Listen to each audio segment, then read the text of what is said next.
Okay, good evening, everyone. This is Rebecca with Red True Crime, and I know it's late, but the only time I could fit in to do this. So, I titled this one the Complaints Edition Part 2 because I've had a lot of complaints. That I have. I've had a lot of comments, I've had a lot of criticisms, and I'm going to address some of that tonight, my comments on that and how I feel about it. So, and I have a chat going, so if any of you want to comment further or comment on the comments or my opinion of the comments, I'm all here for it. So those of you who are chiming in for the first time, I run this channel called Red True Crime. And my first case, and the one that's been really taking over my world, has been the Marissa Carmichael missing person case. She is a 25-year-old woman who went missing on January 14th. She is from High Point, North Carolina. She is the mother of 5 children, and she went missing from a club in Greensboro, North Carolina. Well, actually, she went missing from a gas station in Greensboro, North Carolina. That's downtown. So I guess the first thing I'm going to address is the title of the channel, which is called Red True Crime. I had a comment in there said that I needed to stop trying to be like another channel called Red Tree Crime. I will be nothing like them. And I am nothing like them. Their style is different than what I do. And to be honest, I didn't even know that channel even existed until I created mine, and a friend pointed out, like, he put in the channel and that popped up. And I saw how many subscribers they had. I was like, oh, wow, okay. So, I did not even know they even existed. So that was not me trying to be like or take over or anything like that. I didn't even know they even existed. So, so that's comment number 1. Let's see here. Let's see. Someone posted 5 days ago on the very first episode I did called The Pilot Marissa Carmichael. And that person said, I think it is whoever the man is that she got in the car with at the gas station, which, of course, the man's name has not been disclosed by LE. He is number 1 suspect. Okay. So on that particular comment, I can answer. So this person she left the gas station with was Sean E. Lely. He is the person that the police have said that he is not a suspect, he is a witness. I mean, and there's still some conjecture on that. If the police are just saying that to make him feel more comfortable, maybe he'll make a mistake and he truly is a suspect. But all I can say to that is when I had my meeting with the detective, myself and a colleague, we met with the detective, and when we brought him up and said, okay, how is he a witness? How is he not even a suspect? Detective Denny, who is the lead investigator of the Marissa Carmichael case, made it clear to us. He said, and I quote, and I may have a word or two wrong here, so bear with me here. He said that I have investigated this man fully to the fullest extent. He's cooperated completely, and I've investigated him so much there's nowhere else to investigate. He said that, it's done. So that is why he's a witness, because he dropped her off at Cumberland Court's apartments, which is really across the street from the gas station he picked her up from, where she was abandoned by another guy named Jersey Moneybag. So, there's that. Let's see here. Look at some other ones. Put my glasses on because, I am a woman of that age. Let's see. Oh, here's one. There's one of my favorites. This is from a month ago. Person at the J Squad 1827 said, all you do is lie. Y'all are obviously obsessed with Kay Carmichael's case. She's the reason why I made the foundation. Now, that came from Jamie Lipford.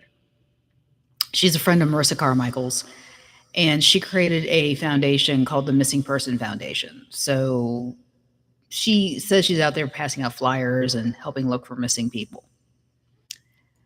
But there's that.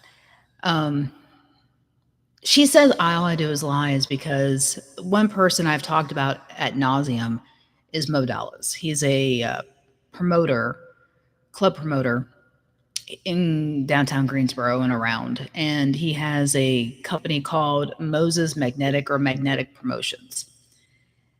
Now, there is no hard proof of this, but if you go to any of his Facebook pages where he does all these promotions and you see any of the women that are in his videos or on his Facebook or the pictures he puts out there, he says they're dancers, and I'm sure they are dancing. But then you hear, come see our privates. Come check out the privates, meaning they're doing like one-on-one sessions. And there have been some people I've talked to that had worked for him, and they said that it is prostitution. Now, Marissa spent a lot of time with this man. She's known him for years. And she did work with him on the Magnetic Promotions. So that is where we come up with the idea that she most likely was doing sex work on the side. Again, there's no hard proof about this. If you look at her Instagram, her Facebook pages, she really put out a lot of provocative photos. Lingerie, barely naked. I mean, she would say things like come and spell it C-U-M, like come over here, these kind of things. Very provocative. But none of it specifically states she was a prostitute. I never found any ads. I never found, her even advertising it on any of the social media sites. But she was meeting people somewhere. Let's see, what's next? Oh, yeah, this one. I remember her. She actually had the name of White Girl Magic on here, and girl spelled G-U-R-L. But she changed it to Your Mama Warned You. Your Mama Warned Ya, me clarify. And she said, watch your mouth. This lady here, she made it clear that she knew the Carmichael family for years, and she actually had lived with them. She's one of like 15 people that has commented on my channel that says, I used to live with them, which begs the question, how many people live with these people? It's a 2-bedroom house. You had Sarah's, well, we thought husband, but they were never legally married, and common law marriage is not recognized in the state of North Carolina. So her live-in boyfriend, her daughter Emma, which is her younger child, Marissa, and Marissa's 5 kids in a 2-bedroom house. That's just insane. So, and then they had like lots of other people there, like Naja was who her friend was that she went out with that night, was also living there. I believe the father of the youngest 4 kids, Smoke, was also living there at one point. So there's been a lot of people in and out of that house. So there's that. But let's see here. Oh, I like this one. This Booty for Surify.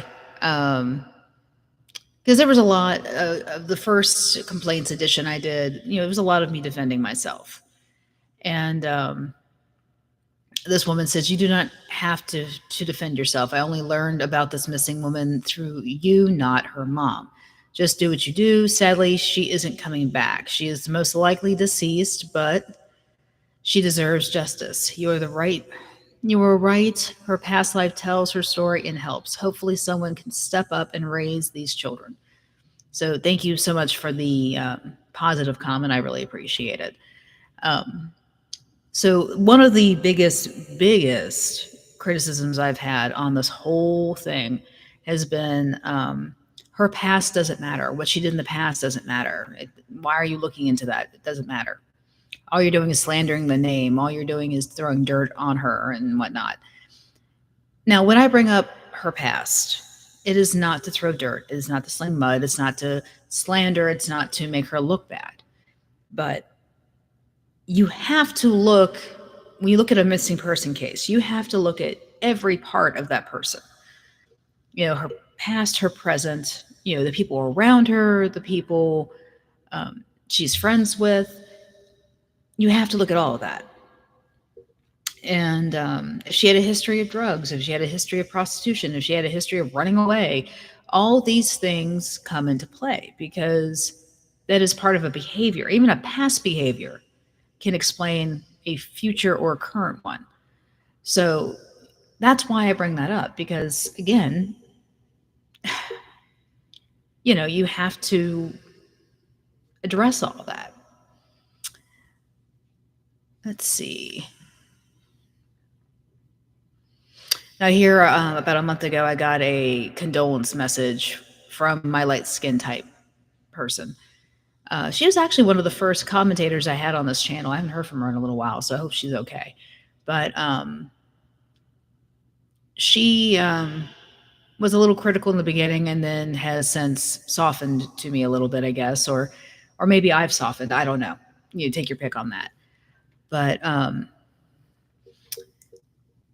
and this is something that has come up here recently. I mentioned in a video I did about a month ago about how my husband died, or that I lost my husband. It'll be well, it's been 2 years, and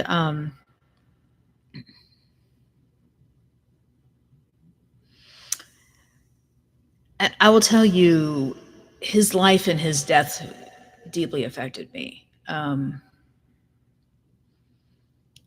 I was married to him for almost 22 years. So I was with him for 22 years, and I was married to him for almost as long. He was a complicated person. He had a substance abuse problem, especially with alcohol and with opioids.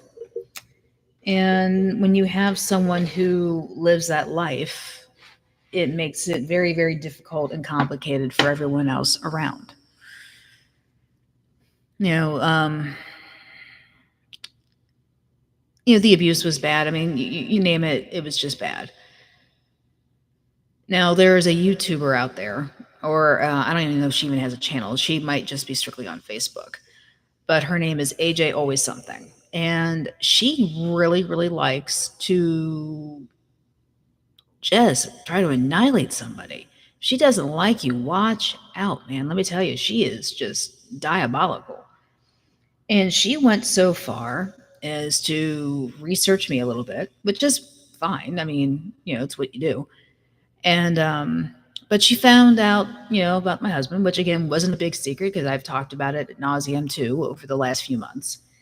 And she posted on Facebook. She said, "You told everyone your husband died of a seizure. And then you had a GoFundMe and a memorial concert. Why are you protecting him when he had a history of alcohol abuse?" And so I did a live on Facebook a few days ago regarding that, because I was upset. I was mad, like, how dare she get into my personal life? But at the same time, I'm doing that to somebody else. I'm looking into the personal life of Marissa Carmichael in the hopes of finding her. So I guess one bad deed doesn't excuse another, but it is what it is. And so I had to go live and explain my husband's death again. No, he did not die of a seizure. He died of a blunt force trauma in a car accident because he wrapped the car around a tree. But what caused that accident was him having an epileptic seizure. That's what I was told at the hospital. And if you want to subpoena his medical records, it'll say that in there too. Yes, he had a history of drug and alcohol abuse. Yes, he, wasn't supposed to be driving, but, he was a grown man and he wanted to do what he wanted to do. But he was not drunk that morning. It was 6 in the morning or 6:30 in the morning when I left him to go to work, and I got the call at 8 a.m. that he was dead. He died around 7:15. So I don't know. Like I said, you take what you want from that. So yeah, that's been the latest thing here. My biggest critics have been these true crime YouTubers and podcasters, and their minions have been coming after me and saying things and questioning me on all of that. And they're saying I'm being cruel. My behavior's been appalling. My comments are just disrespectful and whatnot. And I guess it's possible. I mean, I've had other people tell me no, but I've had some people say yes. So I guess it's just all in how you see it. Um, I will say I think I got way more critical as time went on because it didn't make sense to me why her family was basically doing nothing. I mean, in the beginning, you saw them like coming out in force, doing protests and all that. Like protesting what? You're at the Airbnb where she actually never went in, and you're protesting what exactly? That made no sense. They were making demands, bring Marissa home, give us Marissa, yada yada yada. And they had this orange t-shirts with Marissa's picture on the front, and they also had shirts on with Shawnee Leely's picture on it, calling him a kidnapper and everything. And here I'm the one getting yelled at for slander. So there's no proof that he did anything, and you're doing that. That's crazy. So if he gets found to be completely innocent, yeah, some people are getting sued. Just saying. So yeah, I'm not the one that that needs to worry. So let's see here.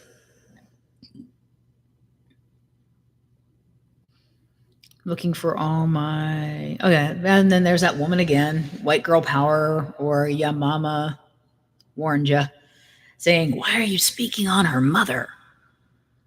Why not?"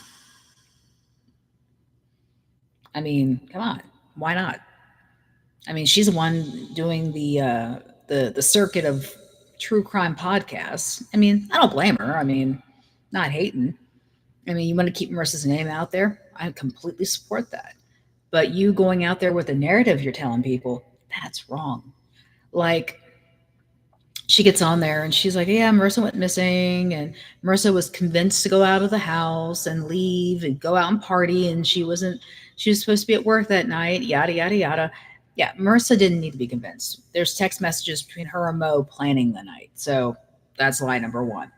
Lie number two. Marissa actually got in trouble with the law a few times. One of the last times she has an assault charge that she's dealing with, and she got into it with her friends. And Sarah went around telling people that the fight was because one of these friends insulted her child with skeletal dysplasia. The little boy doesn't have arms, which is very, very sad. And that Marissa went over there and beat this woman down because she insulted her son. Truth is, Marissa was sleeping with this woman's man. I'm going to say that again for those in the back. Marissa was sleeping with this woman's boyfriend. So, yeah. And to go further from that, over the course of the last 5 months, everybody we've talked to, not everybody, but a good many of the people we talked to that were giving us more insight on Marissa and how her life was and what she did and whatnot, made it very clear that she really liked men. Really liked men. I mean, I had someone tell me that liked to kind of get around a little bit. They said I was very popular. Marissa was very popular. But the thing is, though, she lived her life the way she wanted to. She didn't not do something because someone told her not to. She did it anyway. I mean, that's just who she is. And more power to her, but it's possible living that life may be what caused her to go missing. And that's what we have to find out. At the end of the day, we just need to find out where she is and what happened. So let's go on. Let's see here. Oh, yeah. So for the people in the back, that's another episode I did about a month ago. And J Squad 1827, my favorite commentators. And why block us? We know all this is BS lies. Mm-hmm. Yeah, I didn't block you, so I don't know what that's about. And then there's this one like, we haven't gave up yet because we're not that shallow, says the one that blocked me and my crew when we are trying to give information on what we've seen and where at. You and Rain's group needs to back off from here on out. Now, I've gotten a few of these kind of messages where I've been told to back off, be quiet, I'm going to get hurt, they're going to hurt somebody I know. I get a lot of that. And then I get accused of being a bully. I'm sorry, who's being the bully? You're threatening me. So, it is what it is. But, and then there's some other comments, where some language was being used and whatnot. And I mean, I know one thing is people have actually asked J Squad to do a live interview with me, to do a back and forth, to discuss our opinions and theories, but she's never taken me up on it. And the other narrative also that Sarah's putting out there is that Marissa's being trafficked sexually. No evidence of that either. The detective told us that. He said, she's not being trafficked. He's like, there's been too much press coverage for her. There's no way on earth she's being trafficked. He said, of course, I have no proof saying she isn't being trafficked. He said, but I don't believe she's being trafficked. And there's that. So, yeah, Sarah's really sticking to that sex trafficking narrative, which I don't believe is the case. Because if you look at it logically, one of three scenarios has happened. She's either run off on her own, she's being trafficked, or she is unalive. One of those three. So to be run off on her own, you need money, you need help, you need all these things. She didn't have the money to do that, and not for this long. It's been, like I said, almost 5 months. And then you have the being trafficked, which the detective already said there's no evidence of that. And the last one, unalive.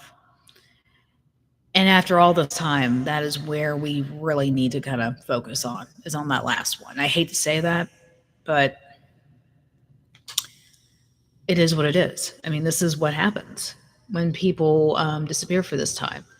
You got to assume that they're no longer present on the planet. So, and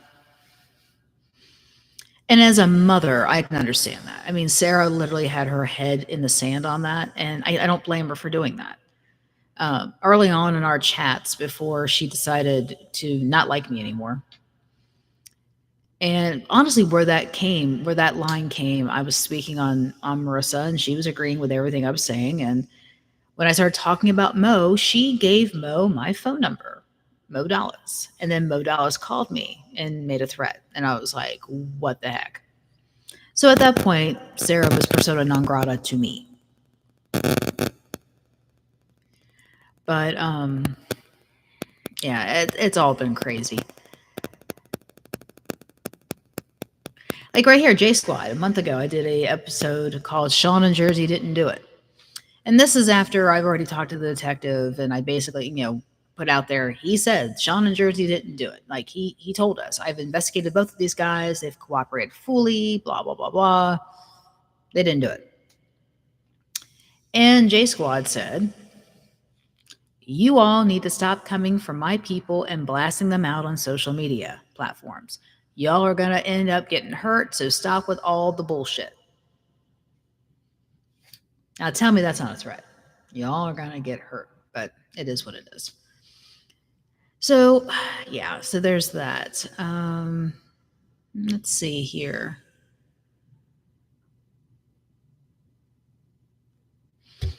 I mean, I've done some calling out of the Greensboro police, and at this point, because again, we're getting into 5 months, Is her case now going cold? Is that what's happening? Is it, um, or do we have a detective that's just overwhelmed and understaffed or inexperienced? I don't know. But we've been given some leads, like she's somewhere in Trinity or she's over at this abandoned house in Greensboro. We've had some leads, but very little follow up with police force on that. And I don't know what to do about that because, we're talking about private property. So it's not like I can go traipsing and go searching in people's backyards. I mean, I don't want to get shot. So that's one issue we have right there. So, let's see. Oh yeah, here's my other favorite commentator, Tasha Poplin. Oh, Tasha. So she was somebody who just likes to pop on and make comments. She early on when I first started doing this, and her first comment was, "I can't have you banned, so I'm going to watch all your videos and leave comments." I'm like, okay, that gives me more screen time and more subscribers and more views and all that fun stuff. So go right ahead. And it's just really funny. But I mean, she will say stuff like whack as fuck or um, she's on about the shovel. I mean, we may be wrong on the shovel. I mean, it was told that Tasha had found the shovel by the Airbnb and that it was put in her car, but then we were told there's no blood on the shovel and she didn't find it, somebody else did. So I'm not even sure what the actual story on that is.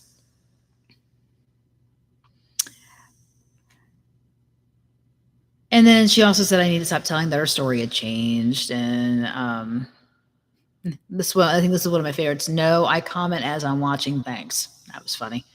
I had a lot of comments from her. So, oh, yes, when the shooting at the MAG event.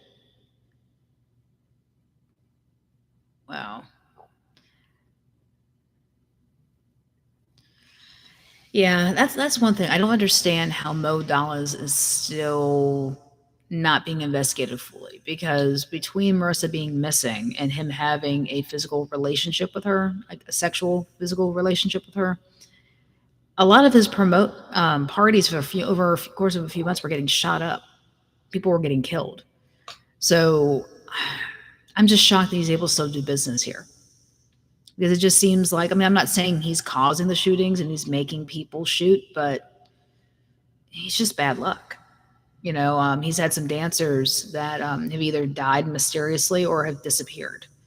And I have a list somewhere, but I had to get it from that person again. So,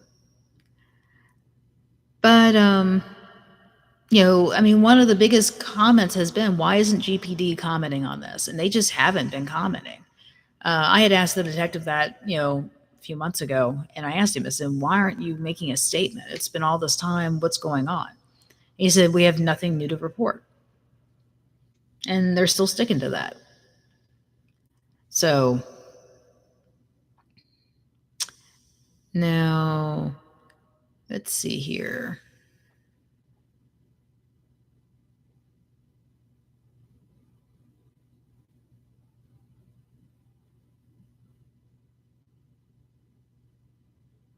Yeah, so I mean, a lot of the comments. I mean, I've had some negative ones. I've had a lot on Facebook, but let me go over to something else that has happened since I started doing this channel. I've actually had people reaching out to my kids, telling them I need to stop. My oldest daughter got a comment a couple of days ago from a person who obviously created a fake profile because none of it made any sense. They originally tried to get on my live to make comments, but for whatever reason, my Facebook Live had limited how many people were allowed to comment, and I still have not figured out how to fix that. But this person literally just sent my daughter this message, and it's crazy. I'm gonna pull it up and read it to you because she was like, "Mom, people sending stuff to me again," and I'm like, "Okay, sorry." And I was mad. I'm not gonna lie. I mean, it's the second time this has happened, and I was ticked off beyond belief. I was really, really mad because how dare you? You know, like it'd be one thing if I had said something to somebody else's kid or my kids were commenting and they're not even involved. They don't even watch my channel um, because they're embarrassed I'm even doing this thing. Drives her crazy. So this came from a fake profile called Yanfit Irma. I have no idea. I mean, it's obviously like a name backwards. But they said, "Is your mom Rebecca?" And then they sent a YouTube link. And this is the YouTube channel, a YouTube video that I actually have taken down. I had titled it "Emma Villegas Can Go to Hell" because I was pretty mad because Emma was the first person that had reached out to my daughter and just ticked me off beyond belief. Hi, Christina. I see that you put it in the chat. So, what I'm talking about is all the complaints I've had about the channel, just going over those and just talking about it. But, so Emma Villegas, who is the younger sister of Marissa Carmichael. Now, keep in mind, this girl's a legit adult. She's like 18, almost 19 years old. So, she's an adult. She's not a kid. Just like my kids are adults. You know, my oldest is 24. And the one that was messaged is about to be 22. And my youngest is 19. So that's their ages. So, and when I talk about my kids, I mean, I'm not talking about small kids. I'm talking, I mean, they're my kids. I don't care if they're 50, they're still my kids. But the fact that you had reached out to anybody in my family, that's ridiculous. I mean, you should have reached out to me first. And always just me. You don't reach out to my family because they have nothing to do with this channel. Absolutely nothing. And it made me mad. So I did this live on Facebook and I was yelling. And I made it clear to Emma if she ever reached out to one of my kids again, I'd be coming into High Point and we were going to be having a conversation. And that was taken as a threat. I could see where you would go with that. And then, so let me read this thing. It says, "Is your mom Rebecca?" Then YouTube link. "This is your mom attacking the sister of a missing mother of 5." And this is attacking again because the first time they put it in there, they put attaching. And then they correct themselves attacking. And they said, "Emma is the sister of Marissa Carmichael, and this is the video she made threatening her after Emma contacted you. I'm really sorry that's your mom. I can't imagine the hell you live with. She seems so unhinged." So Taylor reached out to me and she said, "You threatened her?" I said, "No." She's like, "I'm going to watch the video. I think I'll decide that for myself." I said, "Okay." And then she wrote back going, "I'm so conflicted after watching that." I said, "Think what you want." I deleted it. And she said, "No, it's just, I don't like this, but that was wildly entertaining. If it wasn't for the fact I'm related to you, I just might watch it in my free time." I said, "Okay." That was the conversation we had about that video. Because she was just like, so when I got back to the house, I was out doing something. I came home and she was like, "No, you weren't threatening her." Mm-mm. I'm not one to threaten people. Okay, let's be real here. It's just not what I do. It's not who I am. I'll make some statements. I will say this: if I say I'm going to do something, I'm going to do it. But I don't threaten people. No. But I will talk to you like you're 5, make you feel bad about what you did. So, and that's the thing that gets me is everybody is coming at me like I'm yelling at a small child that happened to be related to a missing person. Wrong. I'm yelling at an adult woman who took it upon herself to involve herself and comment on a channel that she doesn't like. So if she's going to say something to me, I'm going to say something back. If she's going to say something to one of my kids, I'm going to say something back. And that's how that works. So she's not a kid. She's an adult. In fact, she's got comments all over my YouTube channel, especially in the beginning. She was really commenting. So there's that one. I also had another person named Taisha Terry or Taisha Terry. I'm not sure how her name's pronounced, but she says I'm schizophrenic. I thought that was great. Um, she kept saying, block this bitch, block this hoe. I don't know why you would call yourself a hoe, you know. But this was a person who apparently is like good friends or best friends with Emma Villegas. And okay, bully for you. But yeah, she went on and on saying I was unhinged, I was crazy, and I needed to go back take my schizophrenia medication. So, Taisha, let me tell you something. To make a statement like that is very, very, what's the word I want to, so not PC. To insinuate someone has mental issues is, again, not good. To define and give a diagnosis of a mental issue is also not good. Specifically because if you knew anything about schizophrenia, you sure as hell wouldn't be calling me a schizophrenic. I unfortunately do know what schizophrenia looks like because I've had multiple relatives on my side and my husband's side of the family with it. So I do know what schizophrenia looks like. I'm not schizophrenic. So sorry to tell you that I'm not going to take my schizophrenia medication because I do not have any. So there was that. Yeah, like I said, too many people making their comments, making threads. It is just, yeah, it's just a mess. And here are some of Emma's comments. And this is where I kind of got her in a lie. Let's see, because I made the comment about how the kids were in foster care. And she said, they are with the father now, FYI. You all really got stuff all wrong, and Mo is also not related. Okay, so we all knew Mo was not related. Mo was telling the news people he was Marissa's cousin because they had the title under his name. So that was him. That was not me. And no, the kids are not with with Smoke, who has multiple names, by the way. Smoke is his, I guess, street name. Charles Lindsay is one name that he uses. I believe that's his alias. His actual name is Gamel McIntyre. What's up with the aliases? I have no idea. But those kids have been in foster care since like October, November of last year because of a domestic issue. I believe the child with no arms got hurt, and the kids were all pulled. So, and he has since been charged with child abuse. He's in court for it. He's going to be dealing with that for a little while.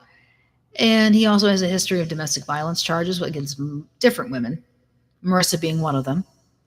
And he has been, it's been said to me by someone who witnessed this that he said to Marissa, I hate you. You're the worst mistake I've ever made. And she's also said to the same person who told me this that if anything ever happened to her, Smoke did it. So if you look at all the evidence of everything, if you look at the court records of just all the domestic violence and the drug charges, and I mean, this guy's even got animal abuse charges. Do you know what you have to do to get animal abuse charges? I mean, those animal control really do not go out of their way to take pets away and charge people with stuff. They really don't. So you had to do something pretty darn bad to get animal abuse charges. Just saying. And that also speaks to a whole other personality issue with him, because if you abuse an animal to that point where you get animal abuse charges, that means you could give a darn less about a human being. And I think that just leads more to the possibility that he may have done something to her. because going through this case and just talking to different people and seeing different things online and other chats and whatnot, he really did not like her. And it came across that he was obsessed with her. He was very controlling. Before she met him, she was involved with another guy named Jonathan White, and it seemed like he was a good guy, and she really enjoyed being with him. Because Marissa started off having kids at like 15. She was like 14 when she got pregnant, 15 when she had her oldest kid, and then over time, she met with Smoke, and then they had 4 more kids. But Jonathan White was somebody that she got with. I want to say she was about 16 years old, and he was like 23. Um, and they were together, and Jonathan White and Smoke were very, very good friends. And he was unfortunately killed in a robbery gone wrong. So, and then it was like right after that, Smoke and Marissa got together, and she was like 17 and he was like 32. Yeah. And absolutely crazy. And then they had 4 other children together. But there is a conspiracy theory floating around that, okay, if he met Marissa and was obsessed with Marissa instantaneously, would he be obsessed enough to take out his own friend to get her? And that's the question. Is he? And there's no proof to any of this, but this is just a theory that people are putting out there, and one I'm putting out there. Um, because I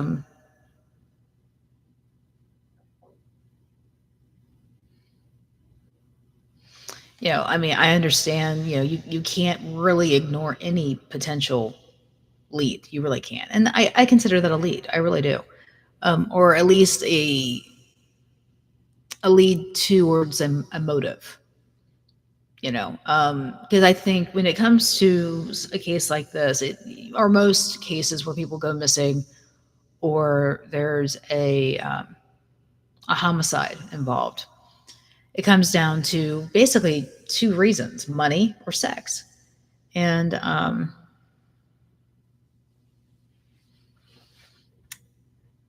money or sex, one of the two.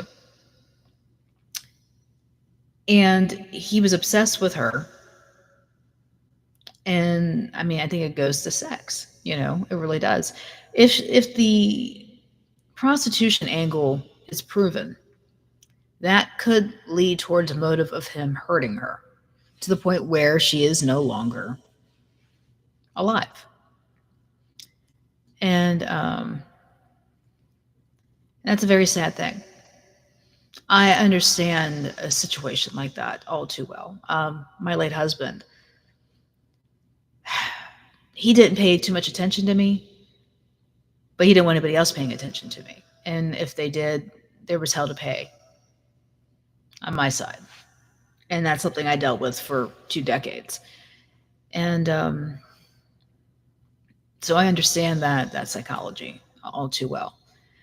But like I said, I don't know if that was what the reason was. I mean, one theory is that night she left High Point, stopped at someplace in Greensboro, bought some pills. I believe it was Xanax, from what I understand, and then went to Mo's house, slept with Mo.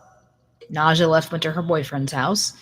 She and Mo went to some billiard place, and then they went to the Sofa 117 Sofa Lounge right there on Green Street in downtown Greensboro. Now, the other thing is there's that, and then she left the club with Jersey Moneybag.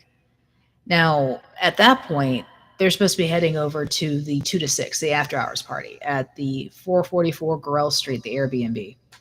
They get there now, and again, we have yet to talk to somebody who says she was actually in the Airbnb. We have no idea she actually made it inside. But a few people have said that they saw her in Jersey's car having sex with Jersey. So there's that. At some point, she and Jersey get into an altercation. He takes her over to the Exxon, tells her to go in there and get some crap, and then throws her purse out and takes off with her phone, which is why she had to call 911. But she called the non-emergency 911. Or she called 911 to get her over to the non-emergency line, because she was mad and he took her phone. All her contacts were in there, everything, so she couldn't do anything. And that's when Shawnee Lely comes into play, because he goes to the Exelon lot. He comes in. He's like, "Do you need a ride?" And this is what how she ends up in his car. She uses his phone to call people. She calls her stepdad to take the phone to Naja, which someone brought up, and I didn't even think about this. And I would have smacked myself for not even thinking about this. But why did she call her stepdad? Why didn't she call Naja? Is it possible Naja's phone wasn't working? But we have proof that they were texting each other throughout the night, so we know that's not the case. So,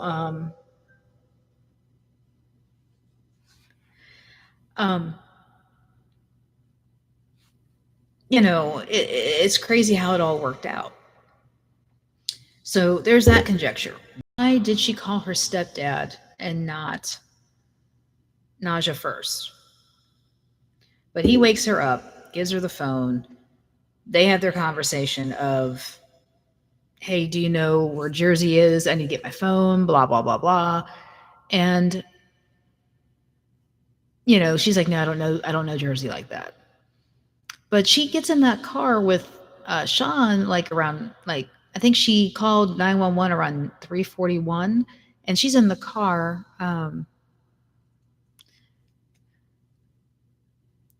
She's in his car calling people. So the question is, who else did she call?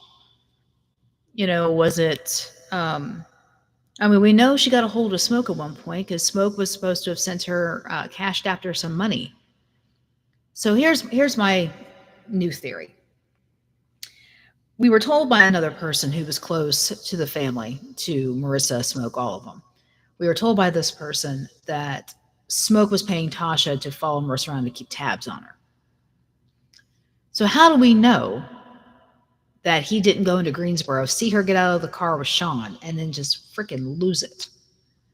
Because she was with Sean for a few hours. So before he dropped her off at Cumberland Courts. So what were they doing for those few hours? And she's already had sex with Mo. She's already had sex with Jersey. How do we know that Sean didn't partake? We don't know. It's a conjecture right there. But it's a good question.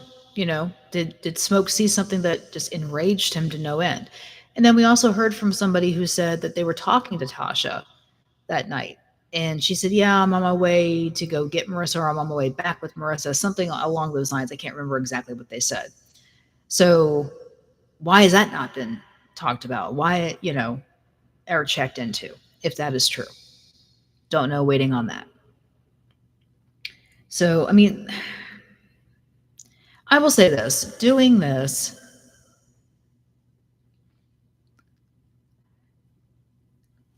doing a show like this, you open yourself up for a lot of criticism and a lot of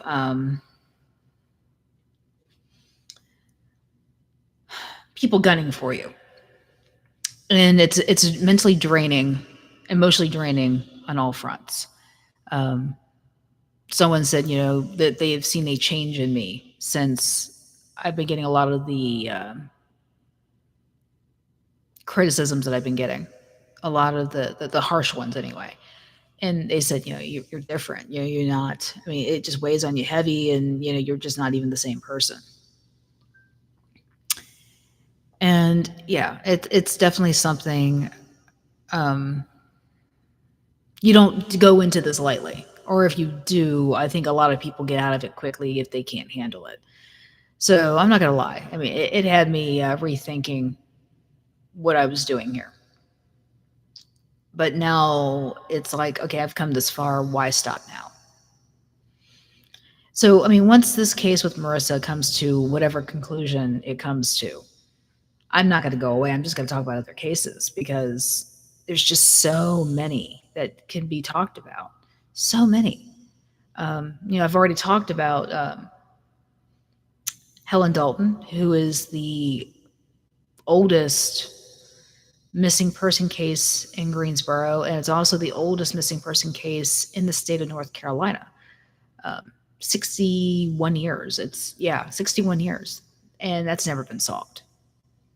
I think I solved it. The husband did it, but that's just my opinion. And I've also talked about Tiara Cacique Williams, which is another really sad case because she's been missing 8 years. She's from here in Greensboro. Now, that one is one of two scenarios either happened there. She's either actually being trafficked because she was young. She was like 20 and a very petite, pretty girl. So I could very easily see her being overpowered and taken, or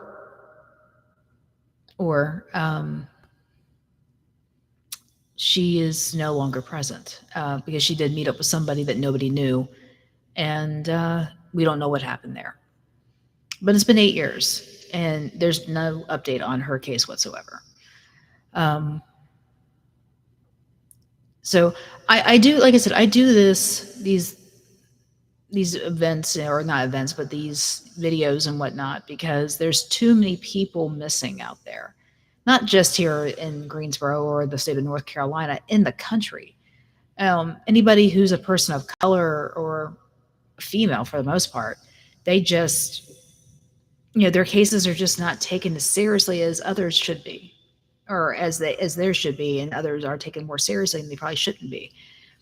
So that's one reason why I talk about this, and I try to bring light to these cases, especially Marissa's, because I think normally nobody would have even given it 20 seconds of thought to even talk about this.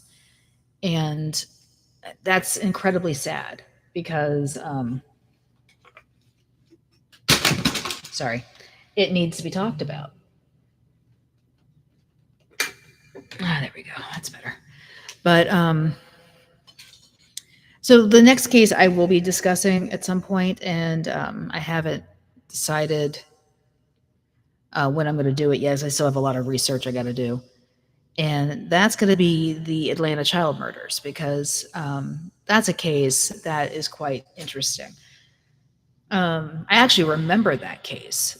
I remember hearing about the case when I was about, 6 years old, because the murders took place from 1979 to 1981, and the trial of the person they caught happened in like 1982. So I remember seeing magazines around the house or newspapers with this guy, Wayne Williams, with his picture on it. So that was one that always kind of intrigued me a little bit. Like, why did that happen? Because there's a lot of conjecture that the guy in prison, Wayne Williams, didn't do it, or he didn't do all of them, and the Klan's involved. I mean, it's a lot going on with that. So that will be the next case I really discuss in depth once I have time to do the research. But yeah, like I said, I mean, I've been doing this for a few months now, and I think I'm getting more comfortable, but you all would have to tell me if I'm getting any better. But Marissa is always going to be the case that sticks with me if it's never solved.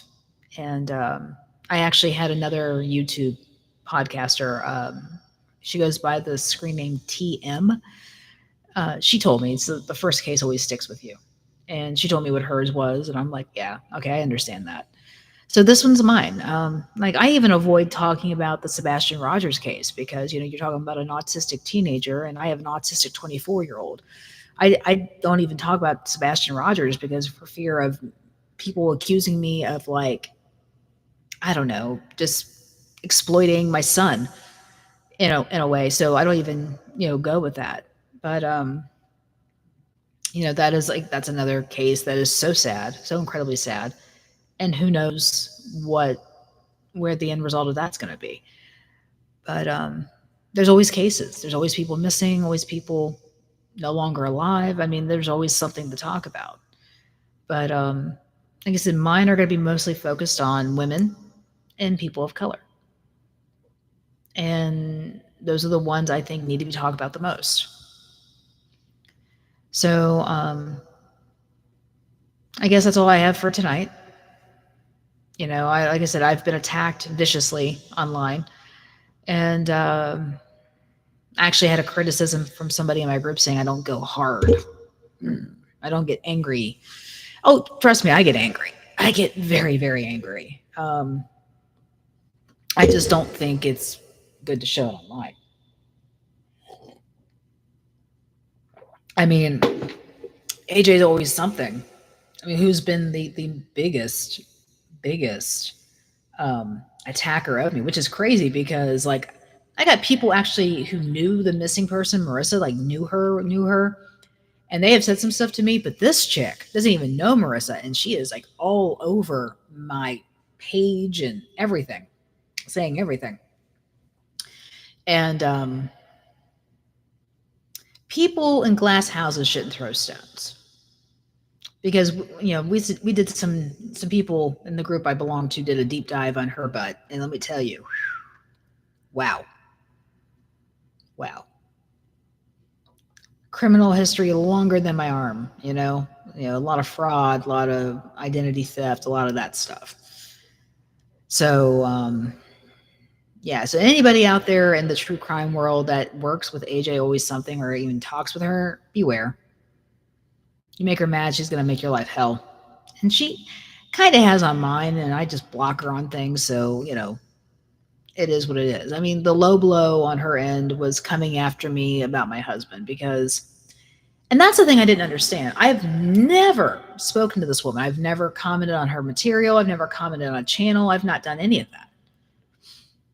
But she immediately came after my ass because Sarah was crying and whining. Well, they're being mean to me. Hey, Sarah, stop being. Oh my God, cringeworthy. But yeah, so AJ came at me, and what's funny is we were back and forth with her, my group and I, or the group I belonged to. I shouldn't say my group, but the group I belonged to, and I didn't really say much. I was just watching. They were back and forth, back and forth, back and forth with her, and because the group I belong to, and I believe this too, we truly believe Sarah's not telling the truth, flat out. And that podcast she was on that night with Duchess for the Missing and AJ Always Something, they made it sound like they believed every word she said. I mean, that's literally the impression we got when we listened to any of it. And AJ's like, oh, no, no, no, I don't believe her. I know she's full of it. And I got proof and I'm going to lay it out. And I'm like, then why the heck are you coming after my ass? If you truly believe that Sarah is not telling the truth, okay, and she's full of it, why are you coming after me? That makes no sense. So, AJ, I'm sure you've got a comment on this, and I'm sure I'll probably see it. So have at it. Whatever. Um, she's probably going to come at me for revealing her criminal history, and you know what? Everybody has a past. I have one too. So it is what it is. But I do think attacking people's dead relatives and people messaging your relatives that have never commented nor been involved in any of the content, I think that's low because you don't do that. You just don't, it'd be one thing if they were commenting or involved, but they're not. I mean, like I said, up until that second comment, that second message that Taylor got, she had never watched the channel at all and has no desire to do so. But she did say, and it's simply because she's related to me. She said if she wasn't related, she'd watch it all day, which I'm going to take as a compliment. Like, so I'm going to run with that because the kid does not compliment like that at all, ever. And so there's that. But I've drawn on for almost an hour now. And no one's actually messaging in the chat other than Christina there. So if anybody has any questions or comments, I'll be glad to address them or accept them or whatever. And because I got the chat, it's right over there.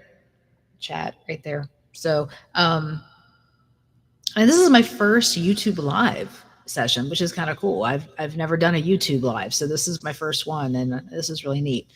And I think I kind of like this more than Facebook, but I have more followers on Facebook than I do on YouTube because I only have like 154 subscribers, and I have almost 1,000 Facebook friends. So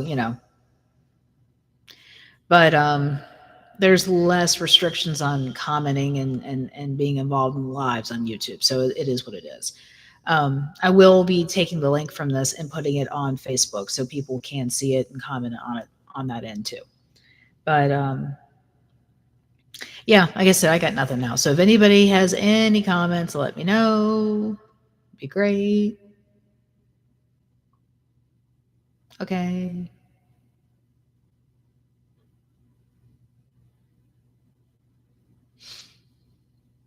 But yeah, I mean, I'm not an aggressive individual. I'm not one who screams at people. I don't think you get anywhere with anybody by yelling at them like that. And that's how I feel about that. But like I said before, it is what it is. And this is how I conduct myself. And okay, so we've now hit the hour mark. Um, I really have nothing else I really need to say about Marissa Carmichael at this point because there has been no new information. And I do believe the case is getting kind of frigidly cold. And that's a darn shame because those kids need to know where their mom is. Closure is what, I mean, honestly, her coming back alive is the best outcome, but I just don't see that happening at this point. So I'd like to thank everyone who chimed in and, you know, like Christina with her comment and everybody else who watched. And for the likes, thank you so much, everyone. And so this is Rebecca with Red True Crime. Oh, hi, Stacy. One thing I can't grasp is why they can't at least consider the possibility that you are correct. Yeah, I mean that's the thing, Stacy, because there really is no other information out there. So, and in my opinion, all theories are valid. I mean, the ridiculousness of this case, of how much conjecture and out off the wall ideas were coming in at one point. I said, we even need to consider that she's been abducted by aliens. I actually said that in one of our chats because that's the honest to God truth. I mean, some of the stuff that was coming up was just absolutely ridiculous. And I'm just like, why can't we, even consider that? Um, because personally, I think that's what we need to consider. And I mean, not alien abduction. I know that's not the case, but I mean, the fact that anything is possible. I mean, I'm even willing to accept that Sean may not be just a witness. He may be involved in some way. I mean, I know I keep saying it's Smoke, Tasha, Naja, and Victor, because, we've got two people who actually were over at Smoke's house trying to buy a weed, and they witnessed him and a few other people trying to lift an ice chest onto a back of a truck. And it was so heavy, it took like 3 people to lift it. That's insane. No ice chest could ever be that goddamn heavy. And what's even more terrifying are the people that saw this have basically disappeared. And nobody has really heard from them in like a week. So that's the concerning thing at this point. What happened to them? Just like Naja, the few conversations I've had with Naja, she kept saying, I didn't do it, didn't do it. I'm like, you didn't do what? She's somebody who's definitely afraid. Yeah, thanks, Stacy. But yeah, she's definitely afraid because Sarah made the comment, like, and this is in text form, and I think I've put that in one of my deep dives on Sarah Carmichael on here. Sarah made the comment that Naja will do anything for money. And my take on Naja is she will do anything for survival. That girl is definitely a survivor and will disappear off the grid in no time. Tasha Poplin has a drug problem. There are screenshots of her phone trying to buy pills off somebody that I've seen, and she will do just about anything for money. Because someone told me that right after Marissa went missing, she went on a live, Facebook Live, and was offering $5,000 to anybody who would give information to find Marissa or find Marissa. And this person said, Tasha's been broke all her life. Where the heck did she get $5,000? And that's a good question. Where did she get $5,000? What's going on there? So, yeah. But I mean, and right now, until information tells me otherwise, I mean, my main suspects are going to be Tasha, Naja, Victor, and Smoke.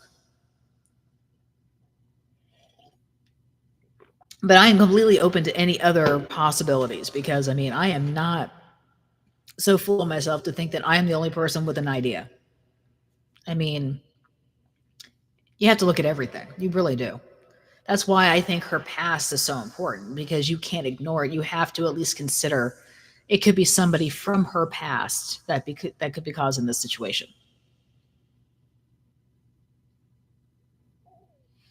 So, do I have any other comments or questions or criticisms or sponsorships? I drink coffee from Nescafe. Can't see it because it's my Harry Potter cup. This is brought to you by Nescafe, which is actually pretty good. So, anyway, any other questions?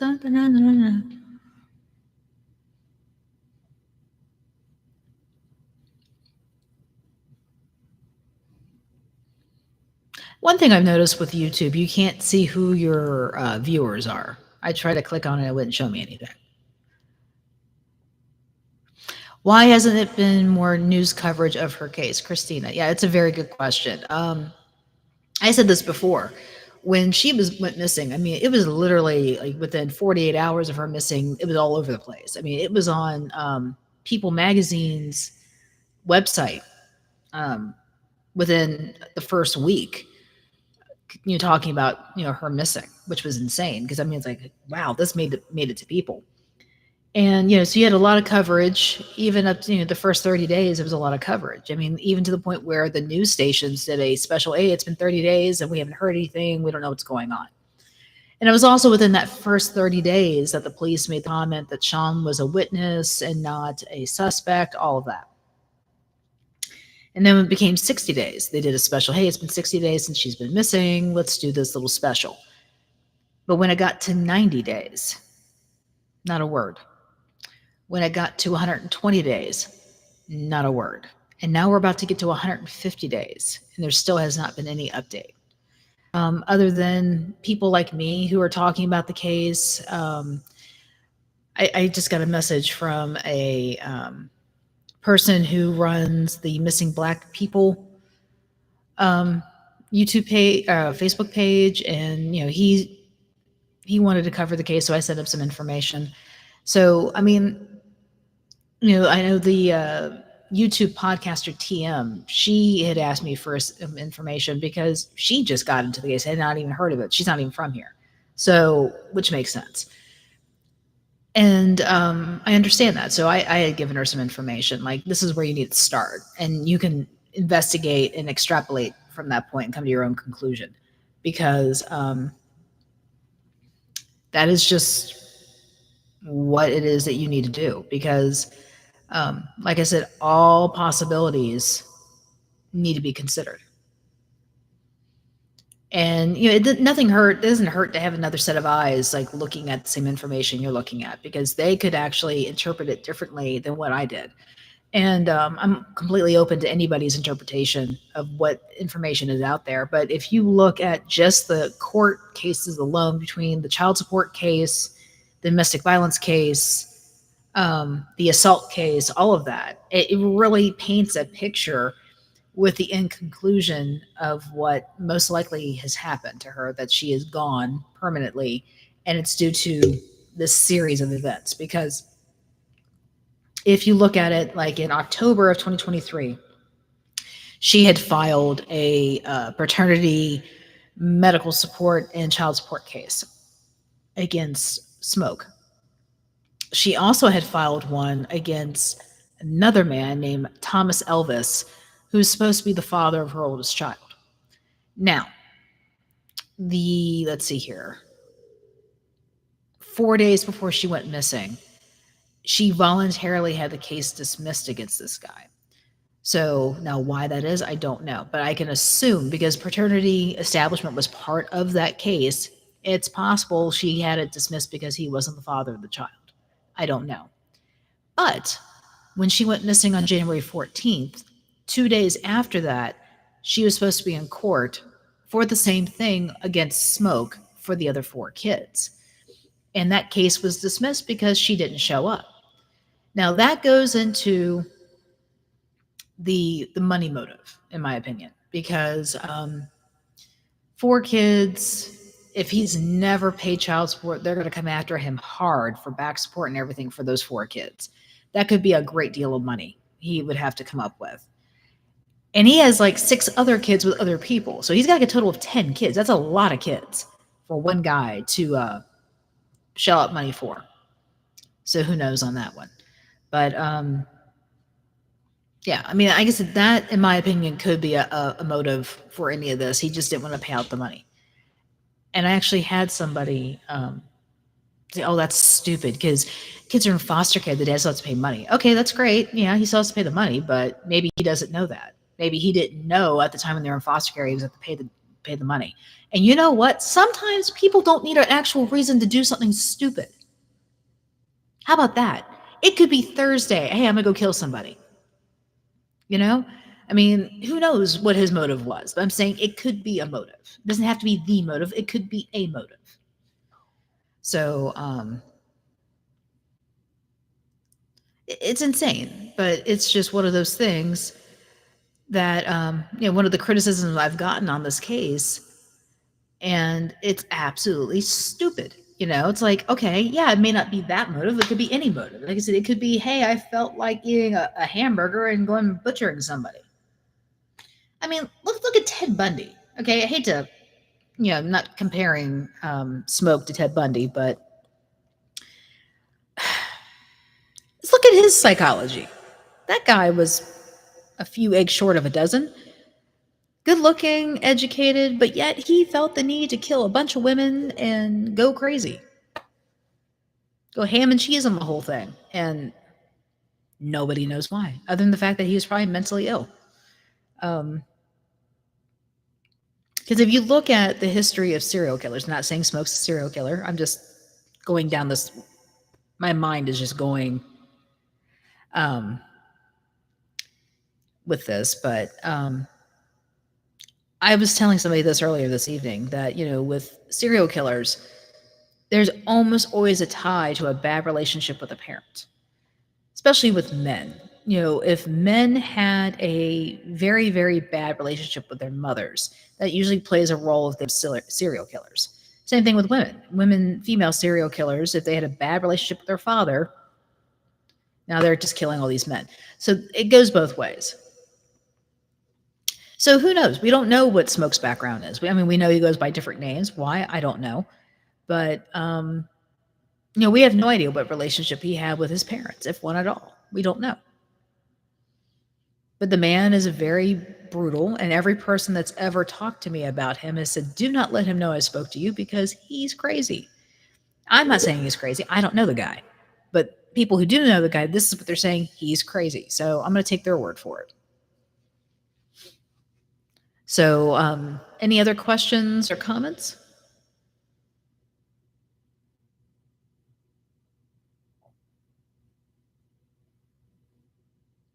Bueller.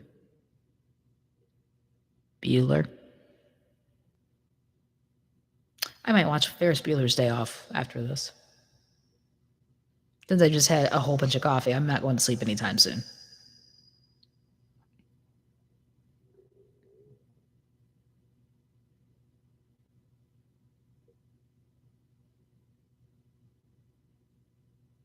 Well, Christina and Stacy, you've been my 2 commentators today, so I appreciate it.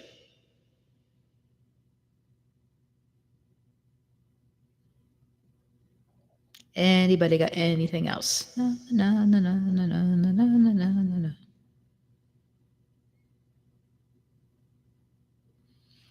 I mean, if she was alien abducted, where do you think the aliens came from? Like what planet? I'm thinking Mars. Mars sounds interesting. I would hate it for it to be Uranus.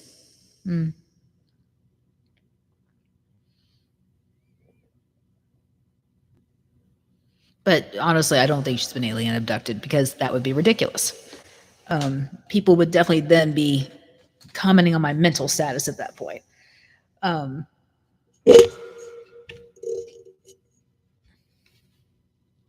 She is nuts. She is schizophrenic. She's talking about aliens.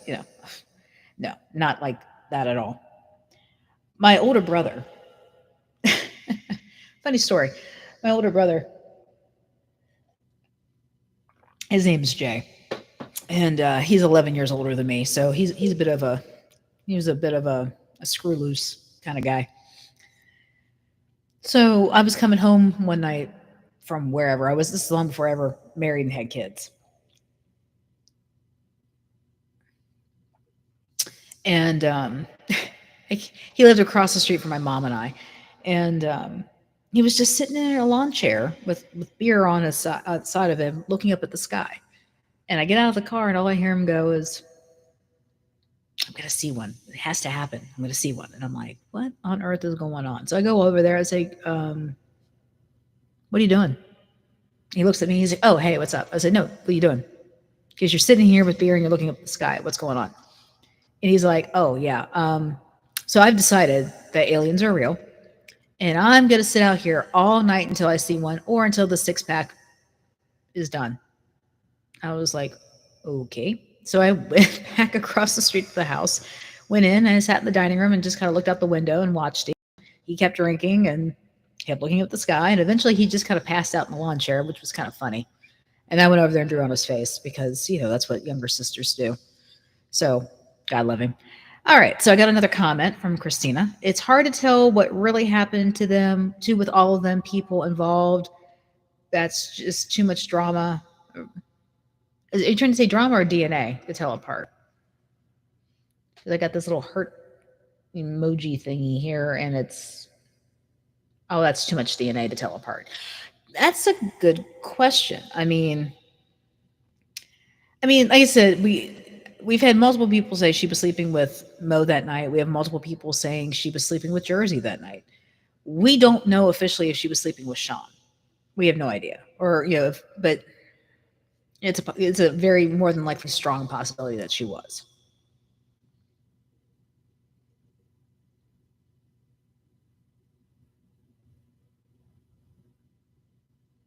And actually, they can separate DNA like that. Even though, let's just say she was with 3 men on one night, all those samples would be in there. They'd be able to tell the difference between them all.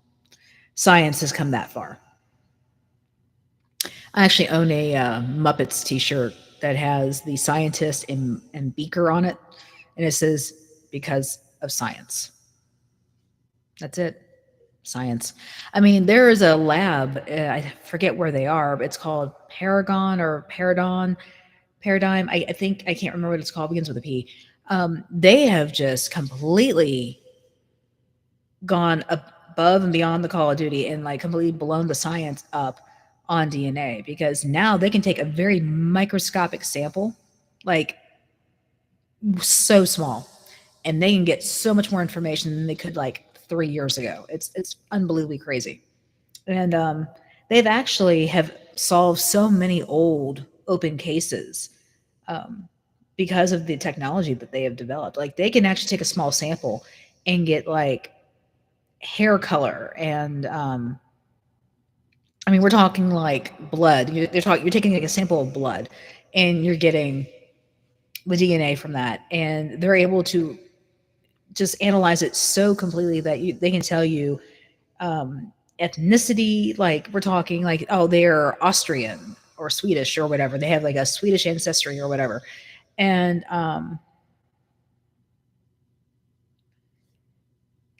they can tell hair color, eye color. They can say like probability. This is where we're looking at here.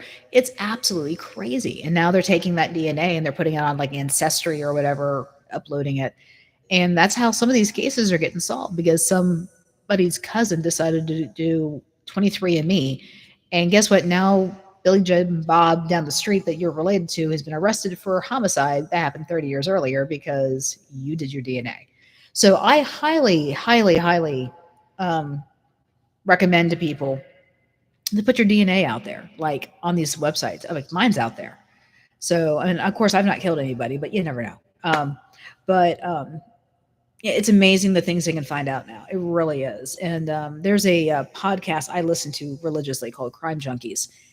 Amazing work that they do. And they actually They have a store, they sell t-shirts and all that stuff, and it's really cool, which I don't own any of their stuff. So I just gave you a plug, y'all. I'd be happy to get a hoodie or something.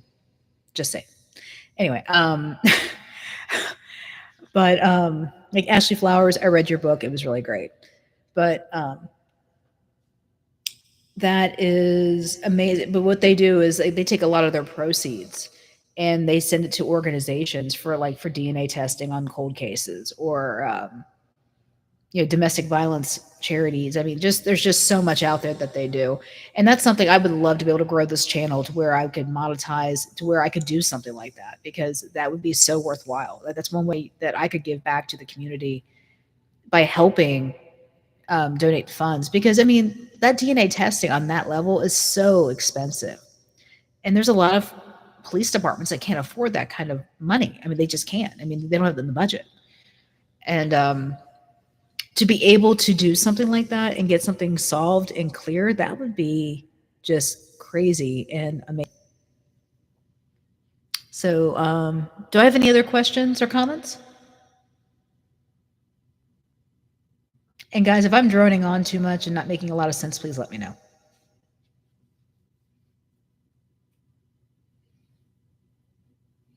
I mean, I can't help but think about all the holidays Marissa's kids have missed with her. You know, they've missed Valentine's Day and Easter and now Mother's Day. I mean, and because they're in foster care, they're about to miss Father's Day. I mean, it's just awful. I mean, and they're just, they're children. Yeah, my heart hurts for them too. Christina, I get that. I mean, I just could not even imagine how terrified these kids are and worried. And, they're too young to be going through some type of trauma like this. They really are.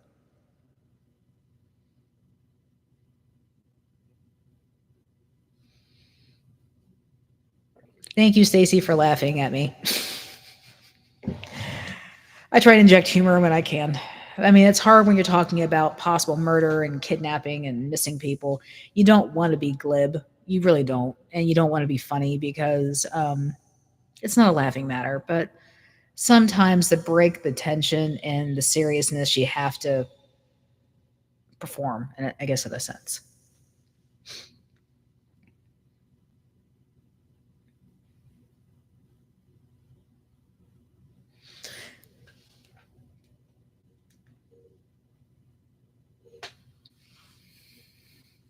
But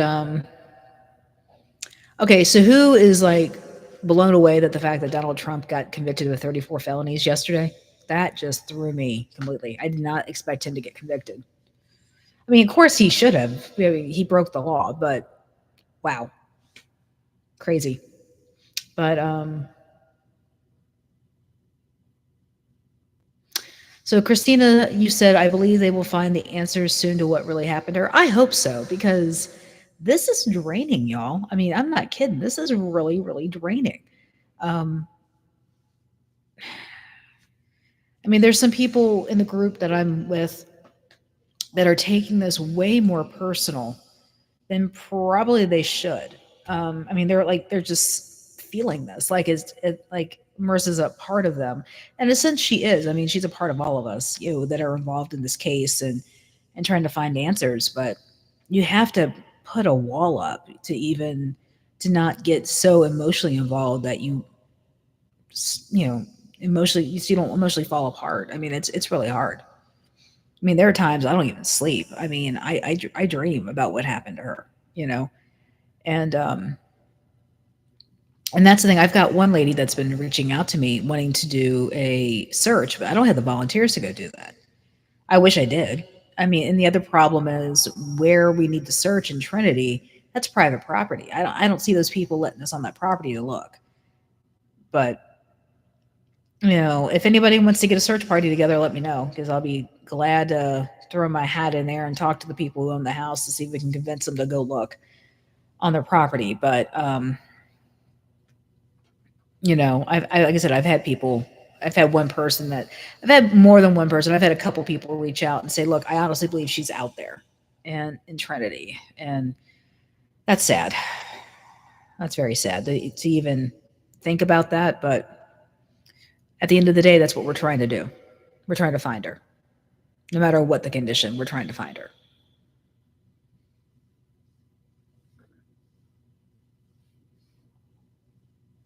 Because those kids are going to wake up and say, "Where's my mom?"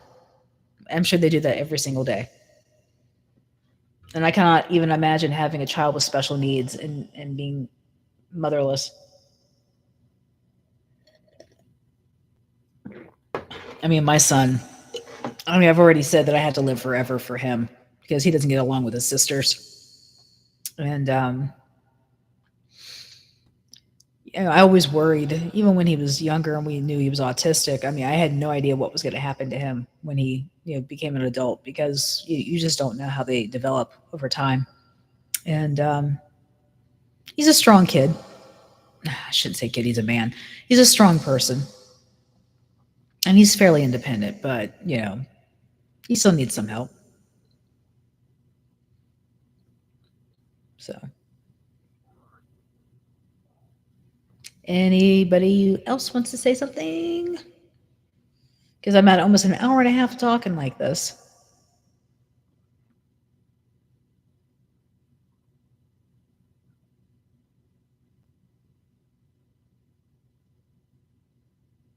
I mean, I hope we find her soon. I mean, there's been a couple mediums that have reached out to the group, and one of them says she will be found in the month of June. So we're getting close to, well, tomorrow's June 1st. So actually, it is June 1st now. So the countdown begins, in my opinion, if that is the case. And then I've had another person who has a very, very strong feeling that she's in Trinity, and I've had another one who's a medium that says she's in Trinity. But one thing that is clear, almost all the mediums that have reached out, it's been a few, it's been like 5 or 6, they all believe that she is gone and that it was very violent.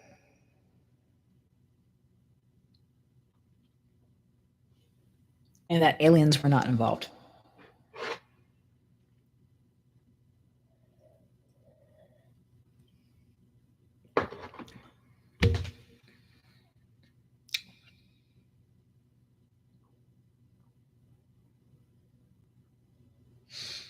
All right. Well, I mean, I think I've run the gamut on what else I can talk about tonight about this case. Yes, I get angry when people are mean to me and say things on the public forums for the world to see. Yeah, it's a little embarrassing, but you know what? I put myself in this, so I have to deal with it. So I appreciate everybody who has been positive and supportive of all this that I've been doing and listening and, giving me guidance throughout this whole experience. And thank you to everyone, So on this note, I'm going to wind this down. And like I said, I've been talking for almost an hour and a half. And I hope you all have a great night. Sorry to have you up so late. And this is Rebecca with Red True Crime. So again, I will say my usual thing. Be weird, be rude, be safe. If you're weird and rude, they won't take you. I truly believe that. And don't stop looking. Don't stop talking. Just keep her name out there. I do know the Missing Person Foundation is doing a meetup, I want to say next weekend, where they're going to be passing out flyers and doing another thing over at the Exxon where she was last seen, or where she was seen getting into the car. So you might want to reach out to the Missing Person Foundation that is run by Jamie Lipford, also known as Doodlebug. But yeah, if you guys want to reach out to her, I'm sure she could probably use some extra hands and some help. Jamie and I may not agree about who's involved in this case, but the end goal is the same: trying to find Marissa. So hopefully Jamie will accept that from me. But like I said, she is trying to get some people together to go, I guess, look again or pass out flyers. I'm not exactly sure what they're doing. Or it might be just a thing for her foundation, the Missing Person Foundation. Hey, come down here and support. I don't know. But if those of you want to get involved, I would reach out to her. The Missing Person Foundation is on Facebook. And like I said, I'm sure she could get, use some help on that. So yeah, I got nothing else, y'all. So good night. Thank you again for listening, for giving me the likes. I appreciate it. And the comments. And again, be weird, be rude, be safe. This is Rebecca with Red True Crime. I am out. Have a wonderful night.